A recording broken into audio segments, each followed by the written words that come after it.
Pekný deň všetkým prajem. Zdravím celé Československo, všetkých občanov Československa, ktorí majú možnosť zvrátiť túto chorú dobu znovu do poriadku. 17.11. Praha, Bratislava. Poďme riešiť veci, ešte pokiaľ máme tú poslednú možnosť. Ešte pokiaľ máme šancu to všetko zastaviť.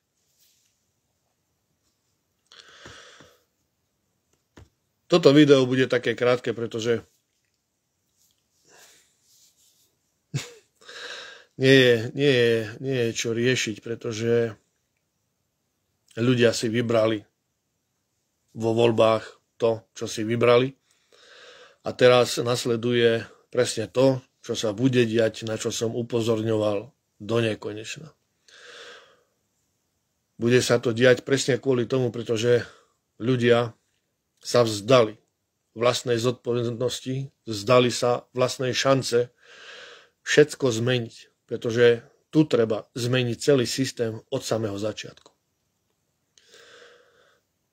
Pokiaľ nezmeníme systém, tým, že neprevezmeme moc, podiel moci v štáte, v ktorom žijeme, a žijeme naozaj vo firmách. Pretože takto to funguje demokracia. Takto funguje ich kapitalizmus, ktorý už končí. Tento kapitalizmus, priatelia, je na totálnom dne. Všetky kapitalistické krajiny sa budú pripravovať na bankrot. Máme jedinečnú šancu to konečne pochopiť a všetko zastaviť. Skôr, než padneme všetci na hubu a ostaneme s holým zadkom na ulici. Takže, priatelia, v prvom bode je bod, čo sa týka prezidentských volieb. Ak si znovu zvolíte niekoho, u ktorého si myslíte, že práve táto osoba, vzhľadom k tomu, že má právnické tituly, vzhľadom k tomu, že má nejakú skúsenosť s niečím a vie pekne rozprávať, ale nemá srdce, tak si zvolíte toho posledného kata do zbierky tých katov, ktorí ste si už zvolili. Nebudem ho rozprávať jeho meno, pretože už mám dosť toho všetkého. A je najvyšší čas, aby ste si uvedomili, že len občiansky prezident to dokáže zmeniť. Nikto iný. Žiaden z bývalých politikov, žiaden z bývalých neviem čo, ktorý mal namočené prsty vo všetkom možnom, čo sa týka politiky. Nikdy.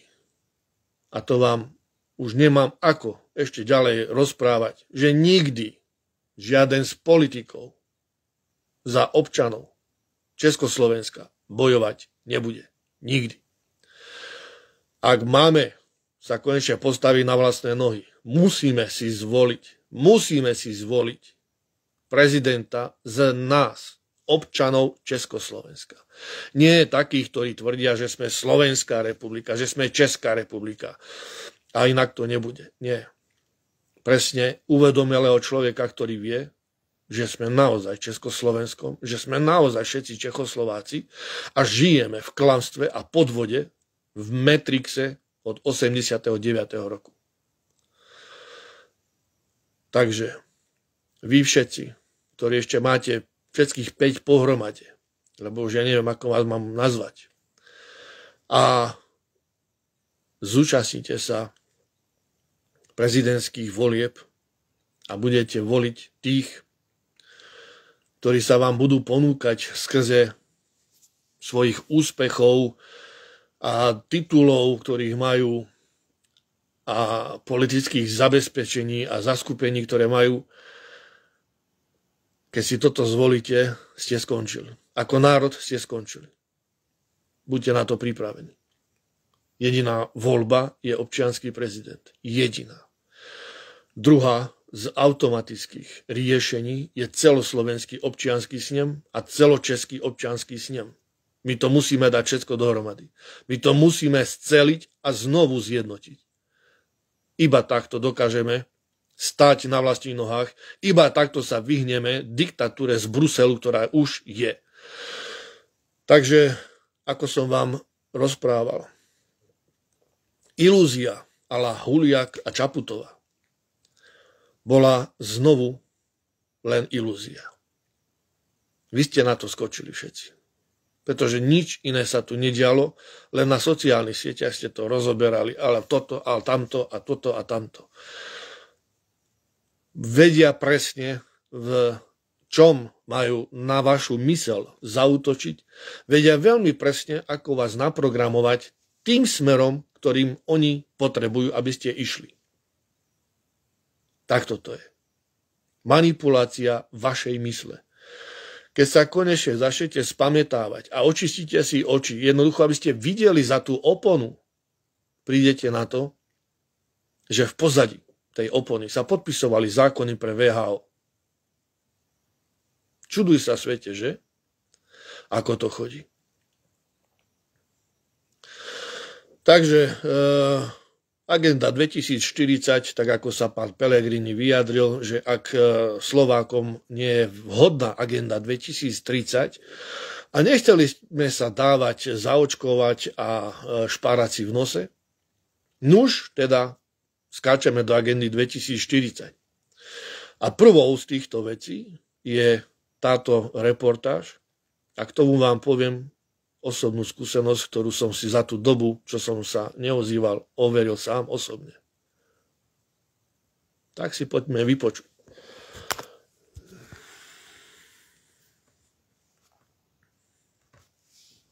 Digitálnemu euru. Digitálne euro ako doplnkovú formu už existujúcich foriem platby posunula Rada guvernérov Európskej centrálnej banky do ďalšej fázy vývoja.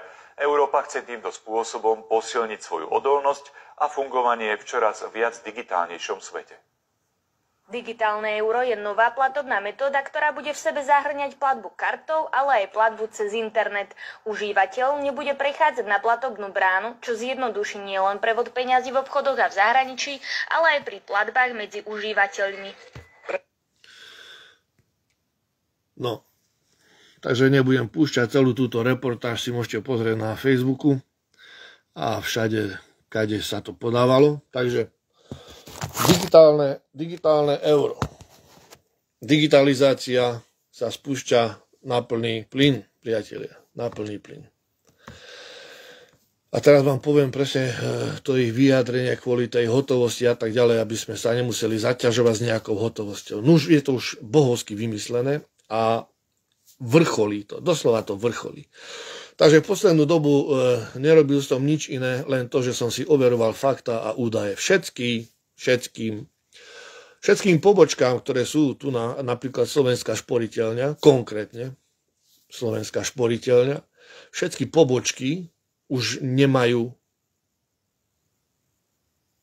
tzv. Trezory, nemajú tzv. Pokladne, nemajú nič. Takže v žiadnej v pobočkách tých, ktoré sú pootvárané, vám nevydajú hotovosť. Keď si prídete požiadať o hotovosť. Príklad, denný limit nejaký 5000 eur, za ktorý musíte zaplatiť 8 eur poplatok. Za to, že si vyberáte hotovosť z, povedzme, banky. Pomyselnej banky. Takže aj tá banka už neexistuje. Ale to o tom potom. Na to prídete všetci, keď pôjdete ďalej v tejto agende a budete podporovať presne týchto, ktorých ste si zvolili. Takže pobočky nemajú pokladne, takže vám nevyplatia žiadnu hotovosť. Nech sa páči, môžete ísť do bankomatu. Alebo, teraz počúvajte pozorne, ako to funguje na Slovensku. Neviem, ako to je na českej strane, ale u nás na Slovensku je to tak. Príklad, Košice majú 3 pokladne. Pre Košice sú určené 3 pokladne Slovenskej šporiteľne. A čudujte sa svetu kde? V hypermarketoch, obchodných centrách. Takže hlavné pobočky, ktoré sú bank na rôznych sídliskách alebo na hlavnej a tak ďalej, vám peniaze nevydajú. Jedine, kde si môžete ísť vybrať hotovosť, sú nákupné centrá. 3 nákupné centrá v Košiciach. 2 sú v Prešove a 3 v Košiciach. Takže môžete ísť príklad do Auparku, do Galerie alebo do Optimy si vybrať hotovosť.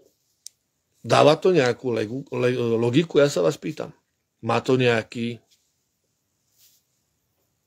špeciálny podtón? Má to nejaký špeciálny efekt? Rozmýšľate nad tým, prečo je to v hypermarketoch? Prečo je to v tých obchodných centrách? Prečo to nemá samotná banka, ako to mala doteraz v rukách? Prečo to majú tam? Jednoduchá odpoveď. A to je to, že ak sa zavrie nákupné centrum, vy nebudete mať odkiaľ vytiahnuť hotovosť. Odkážu vás na bankomat. Bankomat samozrejme tiež nebude mať ako možnosť vyplácať hotovosť, takže nebudete mať šancu. Nebudete mať šancu si vybrať väčšiu hotovosť z vášho účtu. To znamená, že sa dostávate do manipulačného vzťahu, povedzme to tak, kde už banka bude manipulovať s vašimi peniazmi a s vašim vedomím, pretože nebudete mať možnosť urobiť nič. Iba prijať túto digitalizáciu. Jednoduché, nenásilné likvidovanie všetkých účtov. Žiadna hotovosť. Takto vás krásne všetkých zmanipulujú. Postupne, nenásilne. Ide to deň za dňom. Nie je šanca. Nie je šanca sa tomu vyhnúť iba vtedy, ak sa postavíme všetci konečne na odpor. Ak si to konečne v týchto hlavách všetci začnete uvedomovať, čo sa tu deje. Nož to by bola len jedna časť z agendy a to je to, že nás zbavia všetkej hotovosti. Super, bravo. Budeme chodiť s kartičkami a platiť s kartičkami, kde nebudeme mať šancu ani si uvedomiť, koľko vlastne máme na účte a aký vlastne máme zostatok. Nič, pretože bez hotovosti, ako sme naučení a zvyknutí si sami prekontrolovať, aký máme stav, nemáte šancu. Stratíte pojem o všetkom.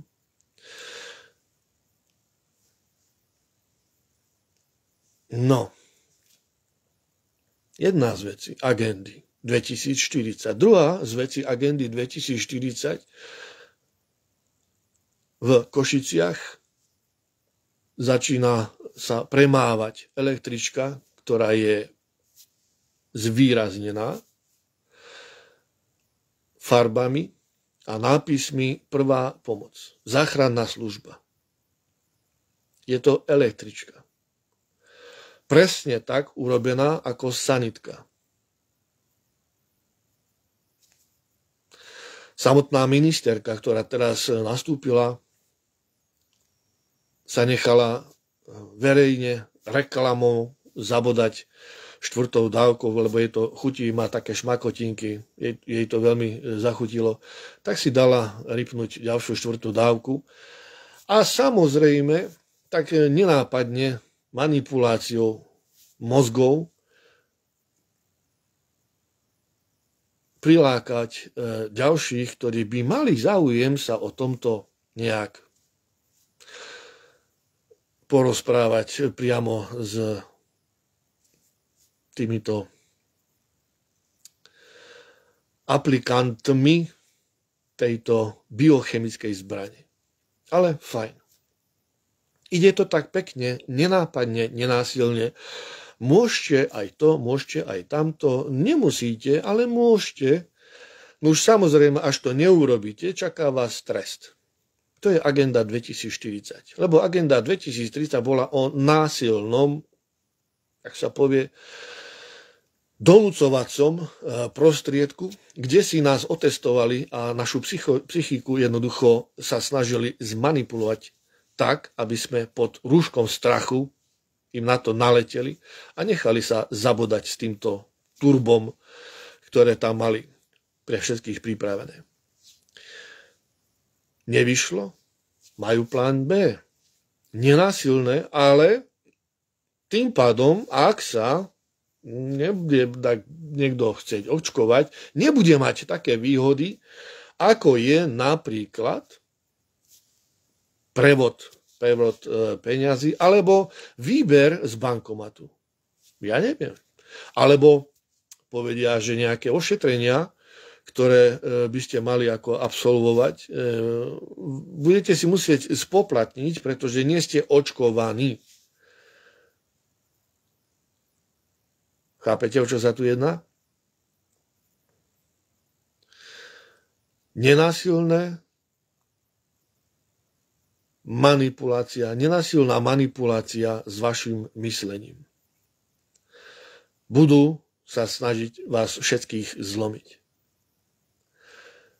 S tým, spomente si, keď sme stali pred školou, no síce po niektorí len, a sme robili školám jednoducho peklo s tými respirátormi a rúškami a papiermi o bezinfekčnosti, ktoré jednoducho ja som likvidoval, pretože ja si nenechám syna strízniť a už vôbec nie ho nejak psychicky zdeprimovať. Tak som jednoducho trhal tie papiere, hádzal som ich po nich, urobil som si z nich lietadielka a som mi to tam rúcal, ako chodte do psích rytí všetci. Takže presne tieto tlačivá o bezinfekčnosti teraz prídu do módy a vy, keďže podpíšete tento súhlas, ktorý si neviete prečítať, neviete si dohľadať, že čo je vlastne v pozadí toho všetkého, tak prídete na to, že podpisujete súhlas s očkovaním vášho dieťaťa. A už sú pripravené hračky, dokonca sladkosti, odmeny, rôzne ďalšie ptákoviny pre deti v škôlkach a školách prvého stupňa. To je len tak nenápadne agenda 2040, ktorá sa tu tak krásne pripravuje. Majú neviem koľko 100 000 vakcín jednoducho už pripravené pre deti. Takže stačí jeden podpis, jeden súhlas, že s niečím súhlasíte a tým pádom oni to akceptujú tak, že vstupom dieťaťa do školy alebo do škôlky vy súhlasíte ako rodič 1, rodič 2 s vakcináciou vášho dieťaťa. A oni pod rúškom zábavy neoliberálneho, kapitalistického divadielka zabavia vaše dieťa, dajú mu hračku, pretože za odmenu dostane hračku, nejaké tie lízatka, v ktorých takisto sú nejaké chemické sračky. Takže toto v podstate budú dostávať vaše deťurence za odmenu. Že si nechali do seba vpratať biochemickú zbraň. Ja už neviem ako ďalej s týmto národom, ako vlastne s vami všetkými, ktorí ešte stále spíte na tých vavrínoch. Stále si myslíte, že vás sa to netýka. Týka sa to nás všetkých. Pretože už len na ignorácii tohto národa doplácame my všetci, ktorí sa tu snažíme bojovať proti tomuto všetkému šialenstvu. My všetci doplácame na to. Naše deti, naše rodiny, My všetci. Je mi smutné, keď vidím tú hlúposť, ktorá kvitne v tomto národe. Ako stačí málo k tej manipulácii myslenia. Navariť jeden guláš a prídete, urobíte podpisy, všetko a nahádžete tam na prezidentskú kampaň podpisy. Človeku. Teda nie, to nie je človek, pozor. Bytosti, ktorá má za úlohu prevziať presne toto prezidentské kreslo v tom duchu, v akom je nastavený. Alebo nastavená tá bytosť. Namiesto toho, aby ste začali konečne rozmýšľať, aby ste začali konečne vnímať svet okolo seba, prestali žiť v tejto ilúzii a uvedomili si fakta. A fakta sú iba tie k dispozícii, ako je celoslovenský občiansky snem, celočeský občiansky snem, aby sme sa všetci zjednotili v jednom jednotnom systéme, ktorý je nutné tu zmeniť. Celý tento chorý kapitalistický systém je nutné zmeniť znovu na sociálne silný systém. My nemôžeme toto dopustiť, čo sa teraz deje. Nedá sa. 17.11. Komu to nie je jedno. Na českej strane v Prahe. Na slovenskej strane Bratislava. Nie pod rúškom toho, že pôjdeme tam na 2 hodinky si zatlieskať a stačilo. Ale konečne ako uvedomili občan Československej republiky, stamať neodídeme, pokiaľ neskončí táto vláda. Pokiaľ nerezignuje prezidentka okamžitou platnosťou. My, národ československý, musíme prevziať podiel moci. My, národ československý, musíme znovu zjednotiť tieto 2 naše bratské národy a týmto mladým, ktorí boli uvedení do hypnózy, ktorí boli zmanipulovaní od samého začiatku, od samého narodenia, tým všetkým jednoducho vysvetliť, o čo sa tu deje, o čo sa tu hraje. Ak si to nezačnú uvedomovať aj títo mladí, táto nová generácia, ženie sa do záhuby. Toto všetko im musíme dať, tieto fakta a pravdu von. Musia o tom vedieť. Musia vedieť o tom, že lustračný zákon, ktorý bol prijatý, bol vyslovene len znovu ďalšou ilúziou, pretože všetky spisy EŠTB a KGB boli zlikvidované. Všetky. A títo, ktorí boli hlavnými členmi tzv. Strany VPN, Verejnosť proti násiliu, Budaj, Kňažko a všetci sú bývalí členovia EŠTB. Takže jedinečná šanca a možnosť dať to všetko von a povedať pravdu ľuďom, ktorí ešte nemajú potuchy o tom, čo sa chystá. Nemajú potuchy ani o tom, že čo vlastne sa stane, keď sa rozbehne digitalizácia. Stanú sa otrokmi systému. Chorého kapitalistického systému, ktorý padá na hubu. Nikto z nás podľa ich agendy 2040 nebude nič vlastniť. Nikto z nás nebude mať žiadne práva. Veď to máme teraz možnosť vidieť, čo sa odohralo v týchto parlamentných voľbách pomyselných, kde bolo porušenie článku 1 odstavec 1 v ústave.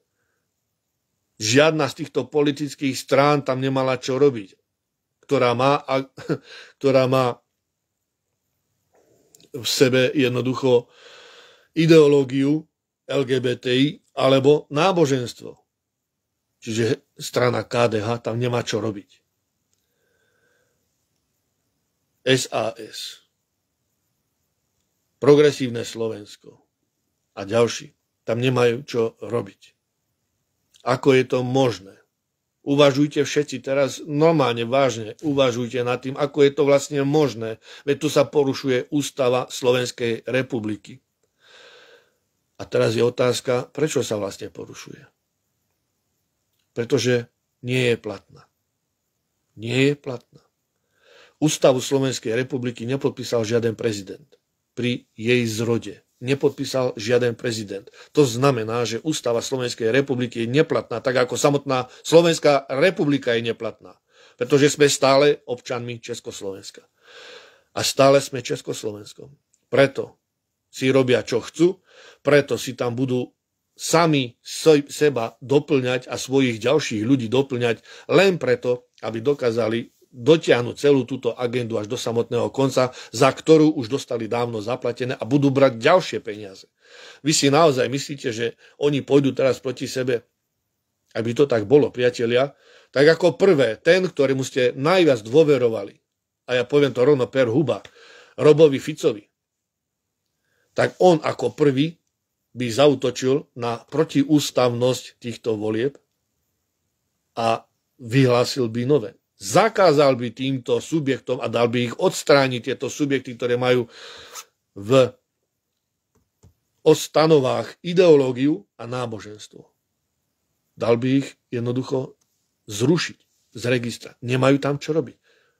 Takže už len to, že si podali ruky, už len to, že si odozdali poslanecké mandáty, to znamená, že Matovič a spol nie je zase trestne stíhateľný, lebo má poslaneckú imunitu.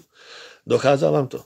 Čo sa tu deje? Jak sa tu hrajú jednoducho tieto hry od 89. roku len proti nám, aby sme boli zlikvidovaní ako národ? Dochádza vám to? Že je tu boj doslova o naše územie. Máme najväčšie zásobárne pitnej vody. Ako Československo. Máme najväčšie zásobárne nerastných zdrojov. Sme na takom geopolitickom území, ktoré je najžiadanejšie. Dochádza vám to vlastne, že čo sa tu deje?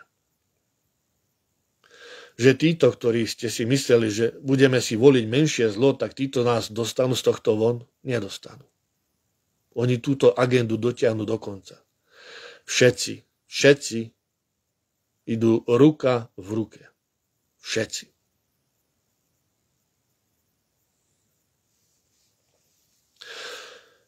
Takže 17.11.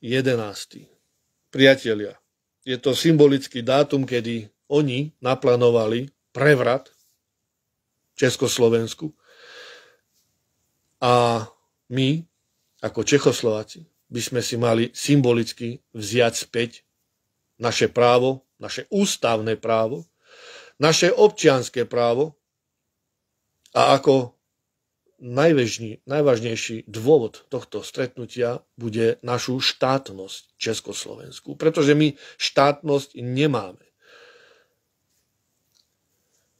V 93. roku vznikli dva útvary, tak ako sa presne pán Klaus vyjadril. To všetko si viete dohľadať na YouTube, to všetko som vám už x-krát, 1000-krát spúšťal na mojej facebookovej stránke. Sám Klaus povedal, budú sa vytvárať dva útvary, nie štáty. Pretože Československo je nemožné rozdeliť. Je nemožné, aby zaniklo. Československo je štát, ktorý vždy bude pohromade a pokiaľ nebude vyhlásené referendum na oboch stranách a občania sa nevyjadria súhlasne v tom referende, že Československo zaniká a vznikajú dva štáty, tak to Československo bude ďalej žiť. Ako obrovská prosperujúca krajina, na mape síce malá, ale ekonomicky silná, sebestačná a veľmi, veľmi prosperujúca. Takto sme boli v 89. roku, kedy sme mali prejsť v 90. roku už na 4-dňový pracovný cyklus. Pretože sme mali nad domáci produkt. Sme mali nad. A viac sme vyvážali ako dovážali. Dokázali sme byť malou krajinou, ale obrovsky sebestačnou. O Československu sa rozprávalo a rozpráva naďalej. Pretože Československo, made in Čechoslovakia, bola a je najsilnejšia značka kvality. Od nás vychádzali prvé triedy nielen potravín, ale rôznych výrobkov a porcelánu a neviem čoho všetkého. Dokázali sme vyrábať všetko okrem ponoriek. Všetko sme tu vyrábali. Na tak malom území sme dokázali vyprodukovať a vyrábať všetko. Nepotrebovali sme kapitalizmus. Pretože tak ako nám bolo hovorené, že kapitalizmus je zlý, tak tu máme jeho výsledok. Tu je jeho výsledok. Bezdomovstvo, chudoba, žiaľ, samovraždy, ľudia v beznádeji, bez strechy nad hlavou, rozpad manželstiev a by som povedal zánik plodnosti obyvateľstva.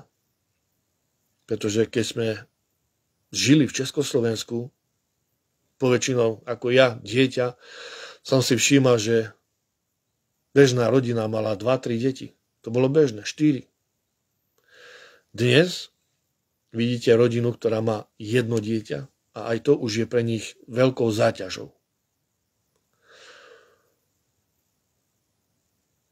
Rodičia v strese, dieťa má svoj vlastný životný štýl, neviem, a všetko je tak rýchlo,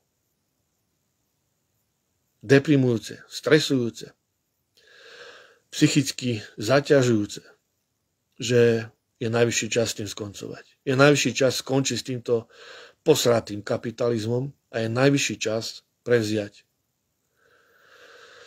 moc do vlastných rúk. My, občania Československa, musíme to zastaviť.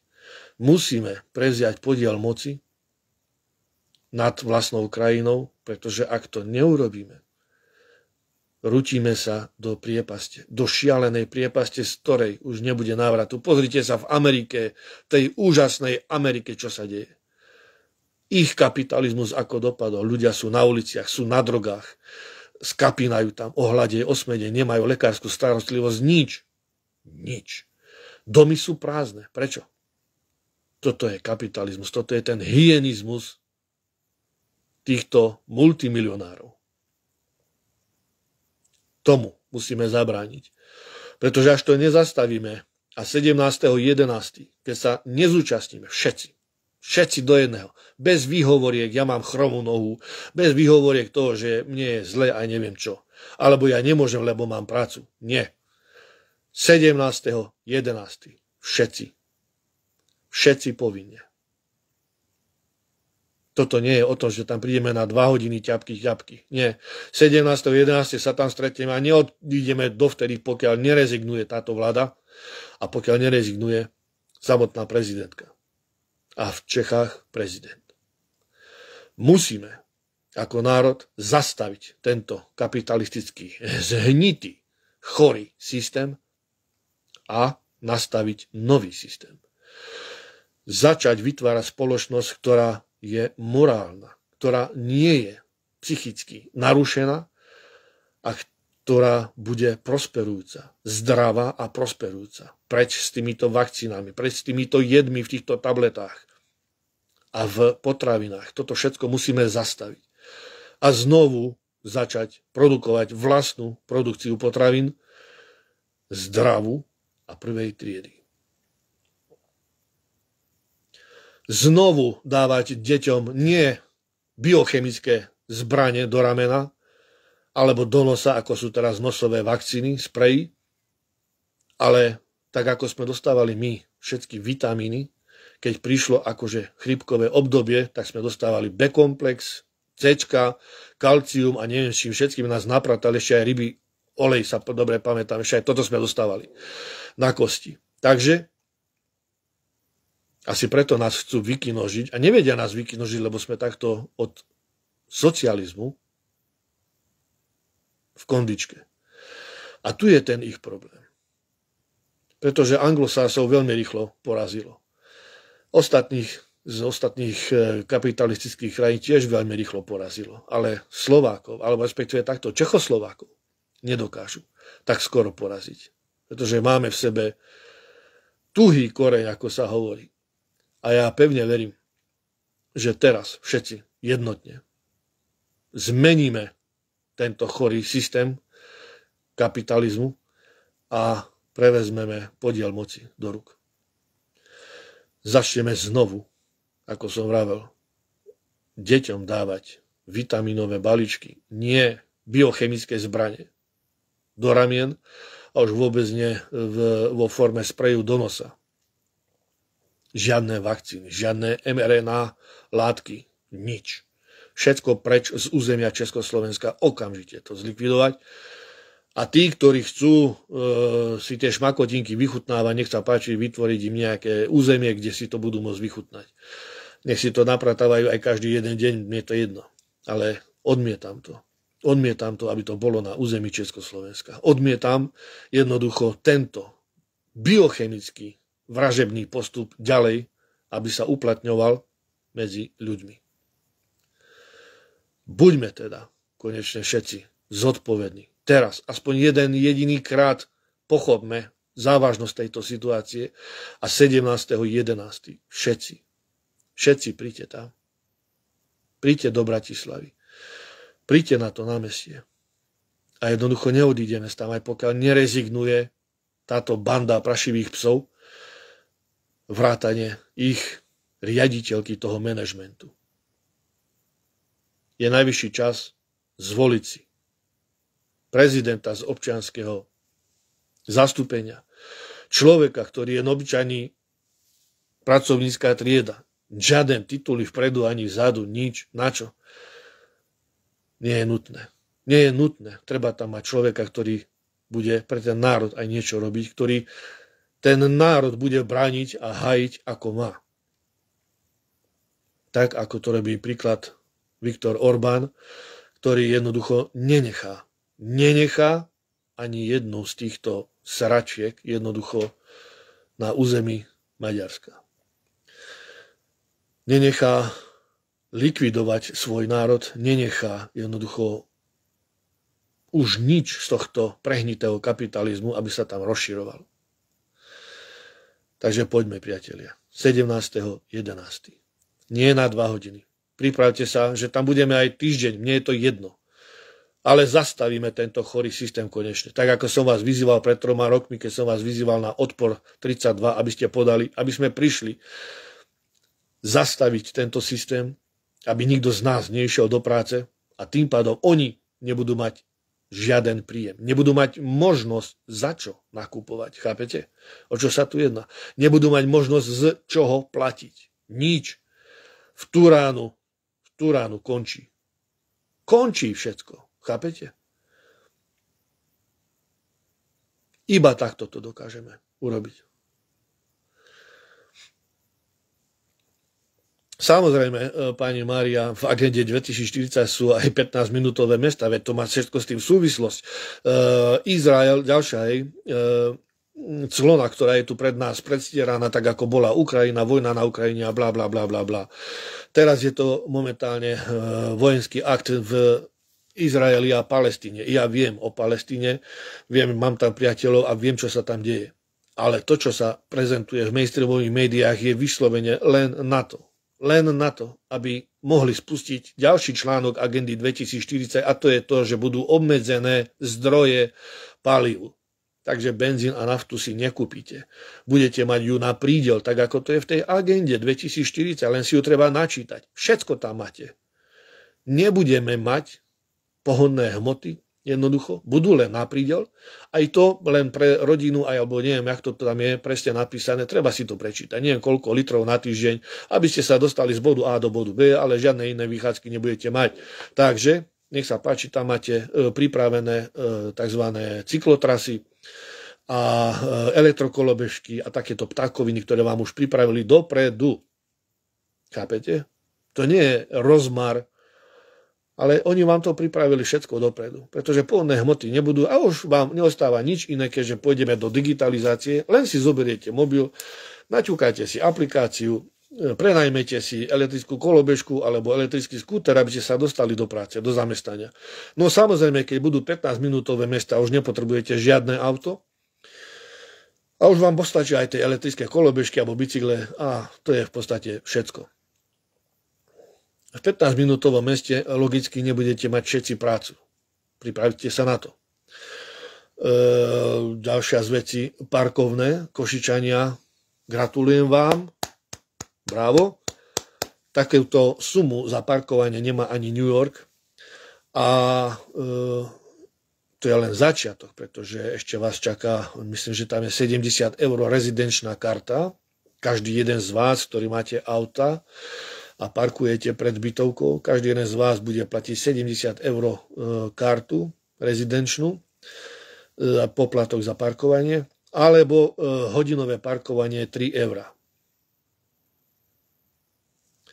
Tak hovorím, že úspech, Košičania, ste prví, perfektne a dúfam, že tak sa to rozlezie po celom Slovensku až do Čiech a tak ďalej a tak ďalej. Takže tak, ďalšia z vecí, neviem, prečo vás to ešte neťuklo. Skúste sa nad tým zamyslieť, ako je možné, že na území Čiech sa začali maľovať SS auta policajné a už je to aj u nás. Rovnako. Samozrejme bol odstradený nápis pomáhať a chrániť, však to je prvá z vecí, ktorú policajti nemôžu robiť. Takže rovnaké vozy, rovnaké pomaľovanie SS, že by nás niekto len predsa išiel nejakým spôsobom spojiť, ale už to nebude Československo, ale podľa toho SS to bude asi niečo výnimočné. Nejaká ďalšia politická šmakotinka na nás pripravená. No nič. Uvažujte, sledujte, čo sa deje okolo vás, vnímajte pravdu, nie hlúposti, nie zmysly z TV debilizátoru, ale vnímajte skutočnosť a pravdu, ktorá sa deje okolo vás. Sledujte veci, sledujte, čo sa deje. A buďte v strehu, pretože je tzv. Koniec všetkému. A blíži sa to, čo som už xkrát aj písal, aj rozprával, takže blíži sa záverečná fáza. Záverečná fáza, a to je presne to, že buď 17.11. celé Československo povstane a nedovolí ďalej fungovať tomuto prehnitému, skorumpovanému kapitalizmu na našom území a prevezmeme podiel moci na správe našich majetkov, na správe našej vlasti, alebo príde presne to, čoho sa všetci obávame. Takže tak, priatelia. Jedno alebo druhé. Vyberte si. To je ten Matrix. Iba dva možnosti sú. Máte na výber. Žiť v pohode, v kľude, bez stresu, bez strachu, bez diktatúry, alebo sedte doma na zadku, kašlite na to, ako ste doteraz kašľali na všetko za tie 4 roky.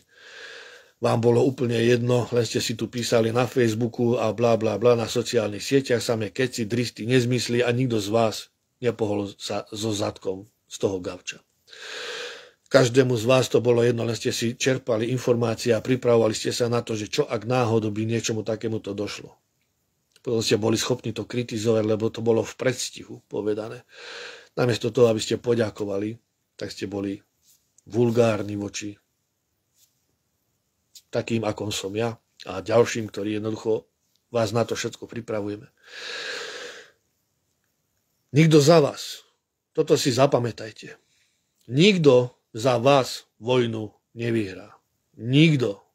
Nikdy v histórii tak nebolo. Nikdy. Ak sa sami nepostavíme týmto hajzlom na odpor, oni nás zničia. Keď sa postavíme a zjednotíme a ukážeme tú slovanskú silu v nás, priamo na tom námestí, tak je koniec. Je koniec tomuto šialenstvu a už nikdy nebudú žiadne politické subjekty rozhodovať o nás bez nás. Ale občania priamo v občianskom sneme, ktorý bude priamo tam v parlamente, ktorý bude mať nadpolovičnú väčšinu pri rozhodovaní. Takže pokiaľ občania nerozhodnú inak, tak bude platiť presne to, čo tam bude schválené. A nie to, čo si oni budú schvaľovať za úplatky a za rozdeľovanie si sektorov, pretože stamať treba rozkradnúť ešte toto, tam treba zadlžiť ešte toto a tak ďalej a tak ďalej. Nie, dosť, stačilo. Všetci jednotne spolu. 17.11. Viac už urobiť nemôžeme. Toto je jediná možnosť. Na naše výročie, kedy z nás urobili idiotov. Ísť tam, na to námestie a tých idiotov stamať vyhádzať.